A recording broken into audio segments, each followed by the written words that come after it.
Al superar la edad de los 50 años, los hombres experimentan una serie de cambios físicos y emocionales que, por analogía con lo que ocurre con las mujeres a esta edad, se conocen como andropausia. Usualmente llamada crisis de la mediana edad, esta etapa se caracteriza por una disminución de la producción de testosterona. Sus consecuencias, en general, están ligadas a la pérdida de la masa muscular, conocida como sarcopenia, y del vello corporal, osteoporosis, problemas cardiovasculares y cambios en la respuesta sexual masculina. También se han descrito modificaciones del estado de ánimo, incluyendo depresión en esta etapa de la vida masculina.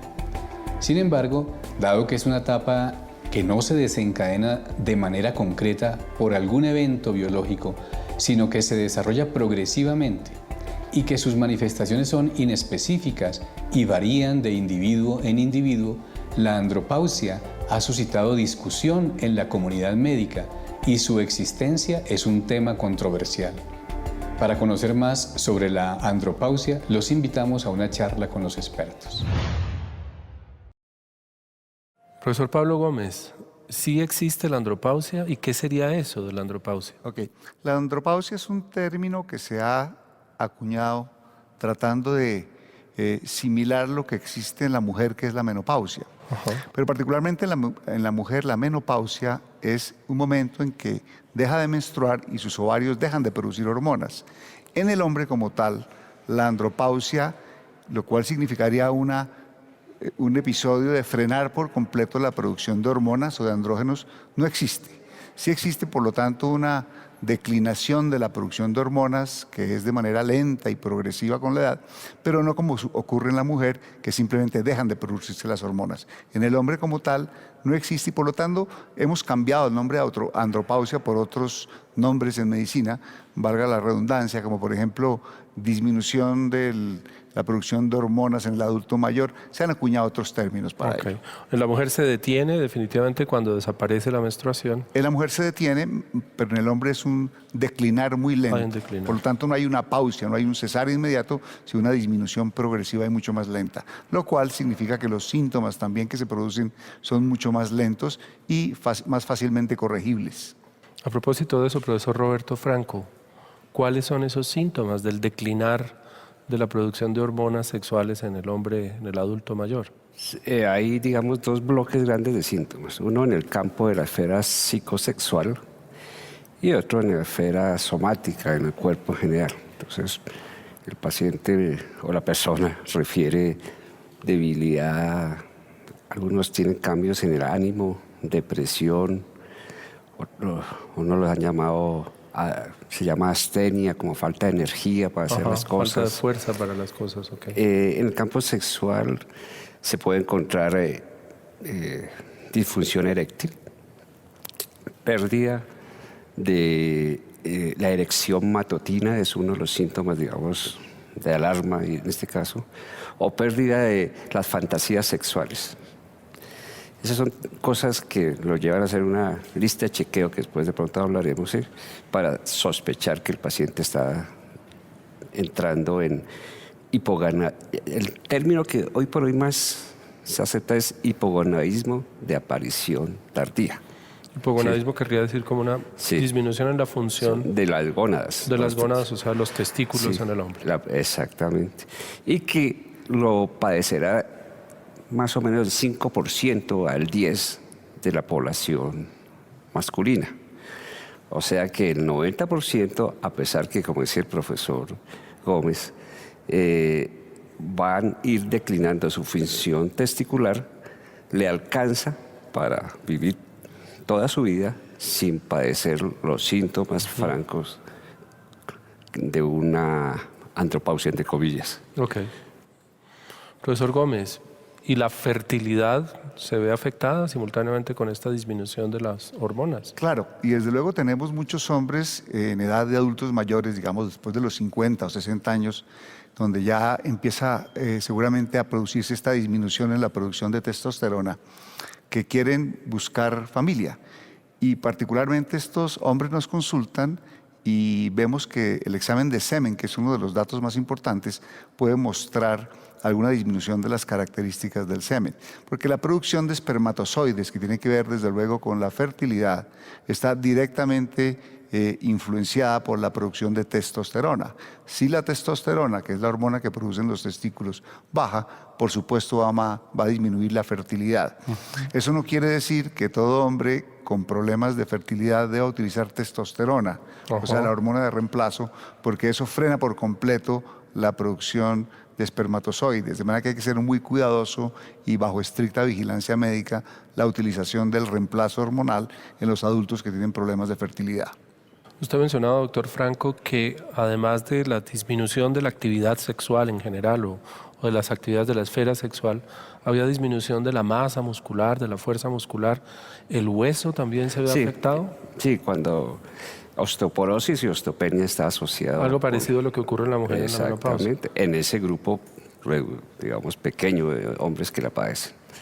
Además hay asociaciones que uno llama ominosas, como es una asociación con la obesidad, una asociación con la diabetes y con la enfermedad coronaria. Entonces, padecer ya lo que se llama hipogonadismo de aparición tardía es algo que sí debe ser tratado, ¿cierto? Profesor Gómez, ¿y hay diferencias entre las poblaciones humanas? ¿Esa disminución o esa caída en la producción de hormonas sexuales varía de un país a otro, de una población a otra? Es cierto, y fundamentalmente hay aspectos también relacionados con la raza. Los hombres de raza negra tienen un declinar un poco más lento o más tardío, o puede verse menos, y dependiendo del país se ven muchas variaciones. En Colombia no tenemos un estudio muy puntual, hay algunos ensayos que ha hecho la Sociedad Colombiana de Urología, y hay unas pequeñas muestras de pacientes donde se muestra que a partir de los 30 años hay una disminución muy leve, muy sutil, de la disminución de la producción de testosterona, del orden del 1% anual, lo cual empieza a ser mucho más significativo después de la sexta década de la vida.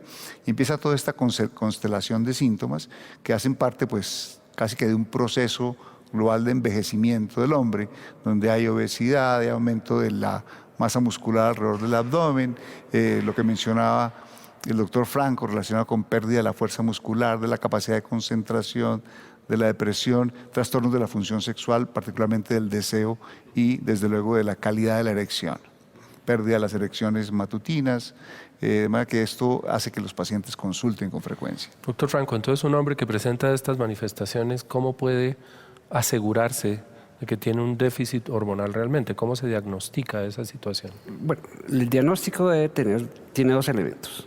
Primero, obligatorio que haya un cuadro clínico sugestivo como el que hemos hablado. Y segundo, que las hormonas, en este caso la testosterona, esté disminuida. Digamos que el estándar de oro viene a ser los niveles bajos de testosterona. ¿Cómo se mide esa hormona? Se mide, hay muchos métodos, por radioinmunoanálisis, quimiluminiscencia, por cromatografía. O sea, ¿se mide en sangre? En sangre, sí. Ok. El método ha tenido dificultades, ¿sí?, en ser homologado en todos los laboratorios del mundo. En general se prefiere que se mida testosterona total, ¿sí? Se mide en sangre total. Y hay unos niveles que se han dicho que pueden ser sugestivos de hipogonadismo. Hay unos que son francamente de hipogonadismo, o sea, de pérdida de la función testicular. ¿Se les debería hacer examen de osteoporosis a estos pacientes? Cuando ya está el diagnóstico, sí, claro. Okay. Sí, eso no hay duda. ¿Y cuándo, profesor Gómez, se debe tratar esta situación? Fundamentalmente depende de la clínica del paciente, de los síntomas que presenta. Curiosamente, ya hay algunos estudios de la Asociación Americana de Urología, de la Asociación Europea, que inclusive, aún con niveles casi que normales de testosterona, si el paciente presenta los síntomas, podría ser una indicación de tratamiento. Eso genera desde luego mucha controversia, pero en general el paciente que nos consulta con todo este tipo de síntomas, le hacemos una medición, como mencionaba el doctor Franco, de testosterona, un examen de sangre sencillo, usualmente testosterona total.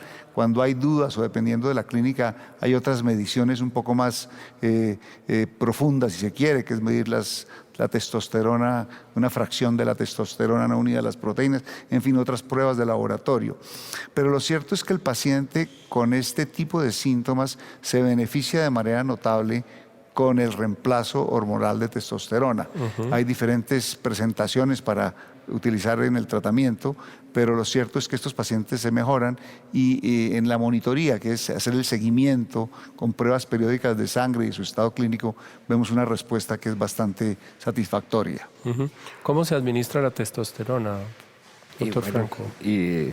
Hay por vía oral, que no se recomienda, pero se pueden encontrar por vía intramuscular, o sea, parenteral. O sea, inyección. Sí, inyección que se puede aplicar de acuerdo a las presentaciones cada 20 días, cada 21 días, hasta cada 3 meses. Y, digamos, la última década vinieron las presentaciones, aplicación dérmica, ya sea en forma de crema o de parches. Hay muchas presentaciones, en Estados Unidos hay más de 15, aquí en Colombia hay 4 o 5. Y, profesor Gómez, ¿habría alguna razón para no administrarle testosterona a un paciente que tenga esa deficiencia hormonal? La pregunta es sumamente interesante porque hay unas contraindicaciones formales para la utilización de testosterona. De hecho, no recomendamos que un adulto que pase de los 60 años inicie terapia de testosterona antes de descartar unas condiciones de salud que pueden empeorarse al aplicar la testosterona. Una de ellas, desde luego, es el cáncer de próstata.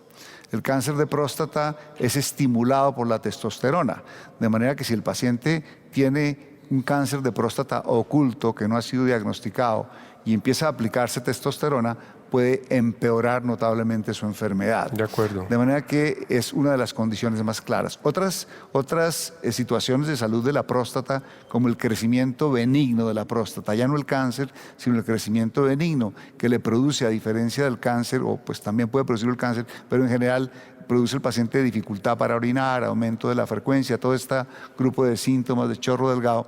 Estos pacientes también pueden empeorar porque la próstata es directamente dependiente de la testosterona. De manera que todo paciente que va a empezar este tipo de tratamientos, recomendamos ser valorado por urología para descartar una hiperplasia, o sea, un crecimiento de la próstata que puede empeorar sus síntomas, o cáncer. Y hay otras condiciones también, como el cáncer de seno. Si el paciente ha tenido cáncer de seno en la familia, que su madre o sus hermanas han tenido cáncer de seno, existe cierto riesgo de que esto empeore. De manera que recomendamos en ellos descartar o manejar con mucha precaución este antecedente. Y desde luego las condiciones cardiovasculares. Algunas enfermedades cardiovasculares pueden empeorar. Y algunos pacientes que tienen algunas condiciones de exceso de glóbulos rojos, con lo que se llama el hematocrito, que es una concentración muy alta de glóbulos rojos, demasiados glóbulos rojos, podrían empeorar con la testosterona, de manera que hay un límite. En general usamos 54%, pero igual si está por encima de eso podrían desarrollar pacientes complicaciones con la utilización de testosterona. Mira, algo que me llamó la atención y que para el público probablemente sea de mucho interés, usted mencionó cáncer de seno en hombres. Es correcto. El cáncer de seno, obviamente en hombres, es de muy baja incidencia, pero el hombre también debe acostumbrarse a examinar sus senos. Y hay pacientes que tienen bajos niveles de testosterona y se los detectamos básicamente porque el paciente consulta porque sus senos han crecido, que es un signo no tan frecuente, no es un síntoma tan frecuente, pero el crecimiento de la glándula mamaria, o sea que llamamos nosotros ginecomastia o agrandamiento de los senos en el hombre, puede también relacionarse con bajas en el nivel de testosterona. Y estos pacientes deben examinarse sus senos porque en el hombre también hay cáncer de seno. Y si tiene un cáncer de seno y utilizamos testosterona, esto va a empeorar radicalmente. Mi nombre es Magnolia del Pilar Ballesteros, yo soy psicóloga y tengo un doctorado en salud pública. He venido trabajando desde hace algún tiempo con este tema de envejecimiento en particular. Si bien es mucho más común hablar de la menopausia, la andropausia cobra importancia por los mismos cambios que suscita en el hombre. Esa particularidad que juega o que ha sido socialmente más valorada en términos de la pérdida del deseo sexual, digámoslo así, ha marcado una diferencia entre mujeres y hombres, donde en las mujeres está dada por la pérdida de la capacidad en la fecundidad, que en los hombres, digamos, no tiene esa característica en particular. Sin embargo, podríamos decir que es más bien reciente el uso del término o la popularización del término entre nosotros. Hay una cosa particular y es que las mujeres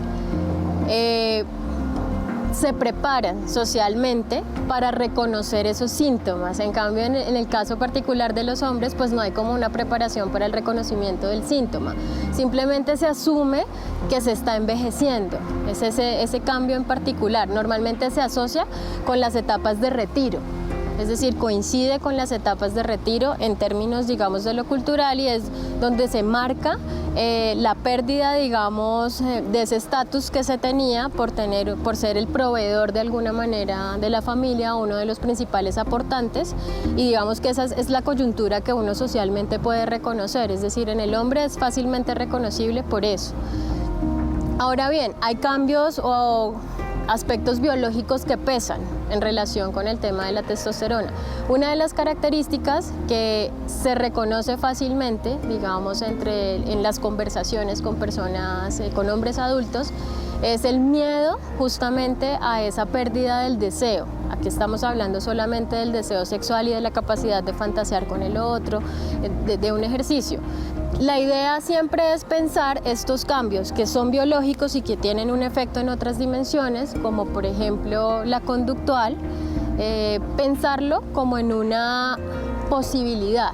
Es una posibilidad de reorganizar qué cosas, mis propósitos, mis metas, de pensarme en una etapa, digamos, de vejez, de retiro, de satisfacción con lo que he logrado, de nuevas metas. Entonces, normalmente, ¿qué se recomienda?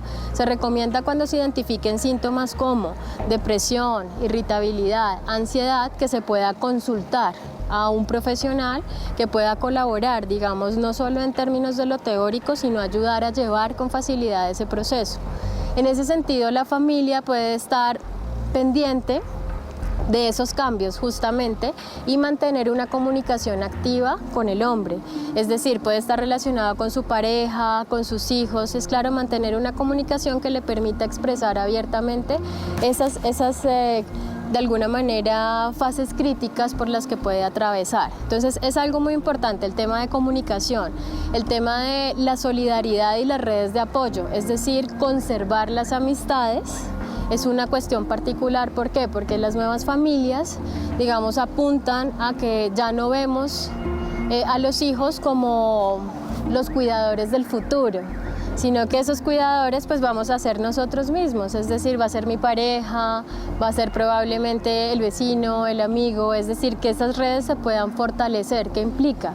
Que pensar esas crisis también nos debe dar vía para participar de grupos, por ejemplo, donde se hagan actividades particulares, actividades culturales, deportivas, así sea simplemente ir a jugar bingo.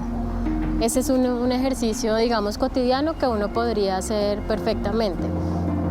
Otra de las recomendaciones importantes, fuera, digamos, de crear esas alianzas, redes y consultar a un profesional especializado, puede relacionarse con la reevaluación en el plano individual de esos logros alcanzados y replantearse nuevas metas. Ese tema, digamos, de aceptación en particular de lo que he hecho, de las ganancias, implica pensarlo, reflexionarlo en un plano individual, ojalá evitando las comparaciones. ¿Por qué evitando las comparaciones? Porque en ese plano yo podría decir que no he logrado muchas cosas porque alguien más, es decir, un compañero mío del colegio, mi hermano, ¿sí? Mi vecino, adquirió más cosas o tiene algo más que yo. O tiene un negocio probablemente, o tiene casas y arrienda esas casas y vive del producto de eso. O esta persona logró alcanzar una pensión y yo todavía debo esperar un tiempo para alcanzarla. Entonces esos términos comparativos pues son justamente odiosos, entonces los procesos reflexivos deben versar sobre uno mismo. sobre las metas que yo me había propuesto hace 20 años. Profesor Pablo Gómez, ¿y qué decirle a la esposa del paciente que está atravesando por esta situación? Correcto. Esta parte de la relación de pareja se ve notablemente afectada por esta disminución en los niveles de hormona en el hombre. Lo más notable pues, son los comportamientos de irritabilidad, el hombre a perder fuerza muscular, a perder su vitalidad y su vigor, pues eso genera algunos inconvenientes en la casa y desde luego el bajo rendimiento sexual, que es muy importante para la relación de pareja, es directamente implicado. El hombre pues pierde el interés por su actividad sexual y la pareja pues desde luego se ve notablemente comprometida. De manera que hay que explicarle a sus compañeras que esto es producto de un cambio en las condiciones de salud de su pareja y que estas pueden ser corregibles desde el punto de vista médico. Estas son terapias que a corto plazo se ven los resultados, de manera que en cuestión de un mes ya vemos alguna mejoría en la calidad de vida del individuo y en su comportamiento en estos factores. Inclusive la depresión, que es un síntoma tan importante y que a veces es tan complejo en la relación de pareja, pues hay que mirar el fondo de ello y la base puede ser un trastorno de déficit en la producción de testosterona. Ok. Profesor Roberto Franco, ¿y hay un límite de edad para tratar a un paciente con testosterona si lo necesita? Pues no está escrito un límite realmente, ¿sí? Lo que puede limitar el uso es las otras comorbilidades que pueda tener el paciente. O sea, las otras enfermedades que acompañan. Enfermedades pueden decirle a uno, no. Ajá. ¿Estamos? Entonces, volvemos a lo mismo. Es un paciente de 70 años, o sea, está joven, ¿sí? Pero tiene un agrandamiento de la próstata. Pues eso puede ser no hay lugar para decir, pare ahí. O tiene los glóbulos rojos muy elevados porque ha sido fumador, etcétera, etcétera. No. Pero un hombre de 90 años en condiciones generales de salud. Sí, de eso no está escrito. Uno podría teorizar y decir que sí, si está en buen estado general, ¿no? Ok. ¿Hay alguna razón, profesor, para prescribir testosterona en una mujer? Sí, fíjese que es bastante interesante la pregunta. Recientemente los especialistas en medicina en sexología y medicina reproductiva en la mujer han encontrado que algunas mujeres tienen bajo deseo sexual por los niveles muy bajos de testosterona en la mujer. La mujer también produce testosterona o algunas formas derivadas de ella que pueden bajarse. Ajá. Y se ha encontrado que las mujeres que tienen bajo deseo sexual, entre otras, podría ser los bajos niveles de testosterona y a microdosis, obviamente nunca tan altas como en el hombre, podría llegar a mejorarse esa condición clínica. Hay otros medicamentos nuevos que están ahorita en furor, sobre todo en los Estados Unidos, como la fibanserina y otras cosas, pero en últimas es importante tener en cuenta que los niveles de testosterona bajos en la mujer también afectan su calidad de vida. Profesor Pablo Gómez Kuznir, profesor Roberto Franco Vega, muchas gracias a ustedes por las luces que le han dado a nuestra audiencia el día de hoy con este tema tan interesante.